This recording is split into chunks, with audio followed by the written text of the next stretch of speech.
예, 오늘은 주식 주문에 대해서 좀 이야기를 하겠습니다. 먼저 시장가 주문이라고 해서요. 마켓 오더. 가격을 정하지 않은 상태에서 최선의 가격으로 즉시 거래가 일어나는 주문이에요. 어. 이와 달리 가격을 정해서 주문을 낼 수가 있습니다. 일단 대표적인 게 지정가 주문, 영어로는 리미트 오더라고 그러죠. 이거는 사자 팔자 할 때 자기가 원하는 가격을 써서 그 가격이 왔을 때 사자팔자가 이루어지는 그런 주문입니다. 그 다음에 이제 스탑 오더라고 해서 가격 지정 주문 또는 손절매 주문, 역지정가 주문이라는 것이 있는데 이거는 손실을 줄이기 위해서 내가 사자 주문을 내고 예를 들어서 500원이 빠지건 또는 뭐 7% 이상 빠지면 난 손절을 해야 된다. 그러면은 이 스탑 오더를 거는 겁니다. 거꾸로 이제 공매도를 했을 경우는 가격이 오르면 이제 손실이 발생하겠죠. 그럴 경우 뭐7% 이상 오르면 손절매 주문이 들어갈 수가 있습니다. 그럴 때도 스탑 오더를 주문을 낼 수가 있습니다. 그 다음에 이제 MIT라고 해서 Market If Touched라고 하는 것은 지정가와 시장가 주문이 합쳐져 있는 형태를 볼 수가 있는데 If Touched라는 그 표현 그대로 그 미리 정한 지정가 그 가격에 탁 건들면 일단 지정가 주문이 적용이 되지만 한번 지정가 주문이 발동한 이후에는 시장가로 나머지 처리가 되지 않은 부분이 바로 처리가 되는 그런 식의 주문이 바로 MIT, Market If Touched 주문입니다. 그 다음에 이제 조금 전에 그 가격 조건부로 이제 그 우리가 리미트 오더랑 스탑 오더 얘기를 했는데 그 조금 저기 부연 설명을 할게요. 지정가로 리미트 오더로 사자 주문을 냈을 경우는 이제 통상 이런 경우가 되겠죠. 내가 이 파란 녹색 선에서 좀 싸게 사고 싶은데 가격이 이 파란 선상에서 이렇게 움직여. 그러면 기다리는 거예요. 지정가 주문으로 내고 그러다가 조금 빠지면서 이 녹색을 건드리면 그 건드리는 순간에 자기가 지정가 주문만큼의 물량이 이제 사게 되는. 그래서 내 예상대로 주가가 오르면 싸게 주식을 사길 원할 때 이제 이런 식의 지정가 주문을 내고 그 다음에 이제 스탑 오더를 내는 경우는 이제 공매도 했을 때입니다. 그러니까 공매도 했을 때는 보통 주가가 떨어질 때 공매도를 치게 되고 떨어질수록 이익을 보게 되는데 만약에 주가가 오르게 되면 내가 손해를 보잖아요. 그럴 때 지금 현재 주가는 여기에 있는데 혹시라도 주가가 오르면 손해를 보니까 그 손절매하기 위해서 스탑 오더를 거는 거죠. 이 녹색 정도에다가 뭐 7%면 7% 또는 500원 오르면은 나는 공매도 친 경우 손실을 그 정도로 손실을 나는 스탑 로스 하겠다 할 때 이제 스탑 오더가 들어가는 거고 이제 파는 주문을 지정가로 할 때는 될 수 있으면 높은 가격으로 팔길 원하겠죠. 그럴 때는 이 빨간 선으로 지정가 주문을 하고 이렇게 움직이다가 빨간 선을 건들면 그만큼 자기가 걸어놓은 물량이 뭐다 팔릴 수도 있고 덜 팔릴 수도 있고 그건 이제 그 시장 상황에 따라 다르겠죠. 그래서 하여튼 그렇게 주문을 내고 조금 가능하면 고가로 팔기를 원할 때 이제 지정가 팔자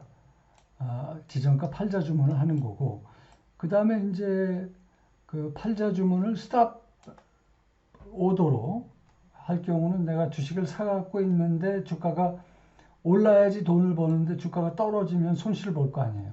그럴 때 손실을 줄이고 싶다. 그러면 스탑 오더를 내는 거죠. 그래서 이 빨간 선 이하로 떨어지면 나는 무조건 스탑, 내가 갖고 있는 주식을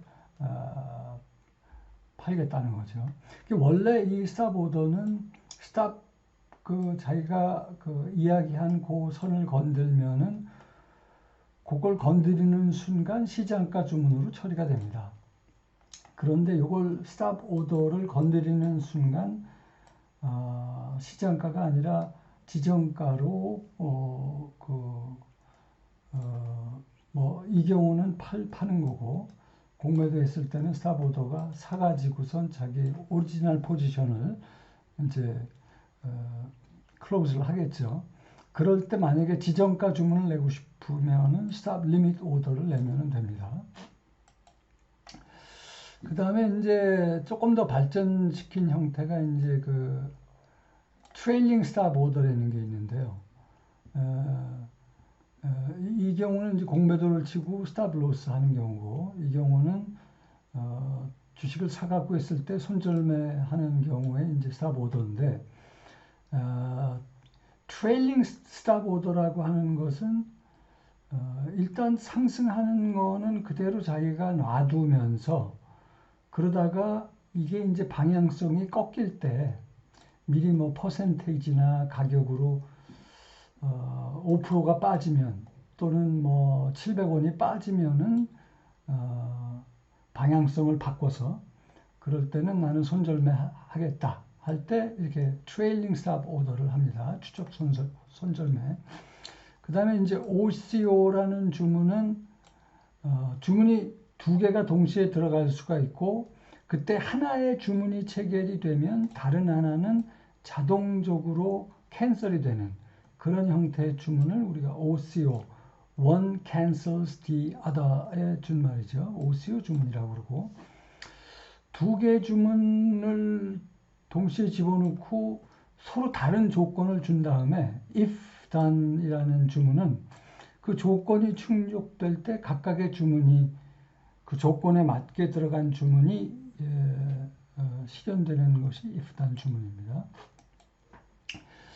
그 다음에 이제 우리가 시장 깊이라는 게 있어요. 시장 깊이는 이제 마켓 뎁스라고 하는데, 보통 이제 가격 체결이 되려면 사자 가격 중에 가장 높은 호가, 그 다음에 팔자 가격 중에 가장 낮은 호가가 이게 서로 매칭이 될 때 이제 가격 체결이 이루어지는데, 시장 깊이라고 하는 것은 가장 높은 사자 가격과 가장 낮은 팔자 가격으로 제시된 주식의 수량입니다.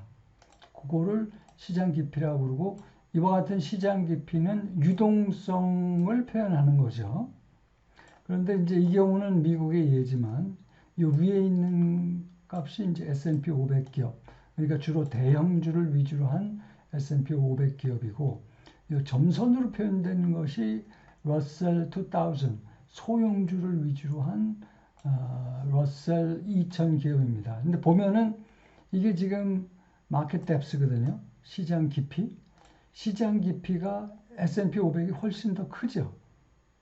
즉 대기업 위주로 된 S&P 500의 마켓 뎁스가 소기업을 위주로 한 러셀 2000의 마켓 뎁스보다 더 크다는 겁니다. 유동성이 더 많다는 거죠. 그 다음에 지금 지정가, 페이스북 지정가 주문의 예가 지금 여기 소개가 되고 있는데요. 여기 보면은 사자 가격 중에 제일 높은 가격이 이거죠. 그 다음에 팔자 가격 중에 제일 낮은 가격이 이겁니다. 그래서 요것이 이제 서로 매칭이 되면 가격 체결이 되는 건데, 요 최선의 가격이라고 볼 수 있죠. 이거를 내부 호가라고도 합니다. 그러니까 이 지정가 주문장이라고 보는데, 이게 지정가 주문장의 이 목록에서 사자 주문의 제일 위쪽, 팔자 주문의 제일 위쪽, 이 순서가 일로 갈수록 커지고 팔자 주문은 일로 갈수록 커지게 돼 있어요. 그러니까 제일 위쪽에 있는 게 이제 최선의 가격이 되는데, 그 가격이 동시에 내부 호가라고 합니다. 근데 이 경우는 사자와 팔자의 차이가 지금 1센트잖아요. 1센트이기 때문에 이 내부 스프레드가 1센트라는 거예요. 그런데 여기에 지금 사자는 주문이 50밖에 없죠. 팔자는 주문이 500이 있지만 설사 여기서 가격을 1센트 내려도 가격 체결은 50밖에 안 되잖아요. 그러니까 일반적으로 이렇게 내부 호가 주문 규모가 작은 것이 일반적이에요. 작은 것이 일반적이고 대규모 거래를 원하는 경우는 이 내부 호가로는 거래량 이 대규모 거래의 경우 이 거래량 충족을 시키기가 어려워요. 그래서 실제로 이 내부 호가 스프레드는 1센트지만 만약에 500개를 나는 체결을 하고 싶다 이 사람이 그러면은 지금 이 가격 수준에서는 149.74만큼까지 가격을 다운시켜야지만 매매 체결이 되는 거죠. 그래서 이 명목적으로는 지금 1센트가 스프레드지만 이펙티브 스프레드라고 해서 실제 스프레드는 이게 대규모 거래를 충족시키는 그런 그 스프레드로 보고 그런 경우는 명목 스프레드보다 좀 더 크죠. 오늘 여기까지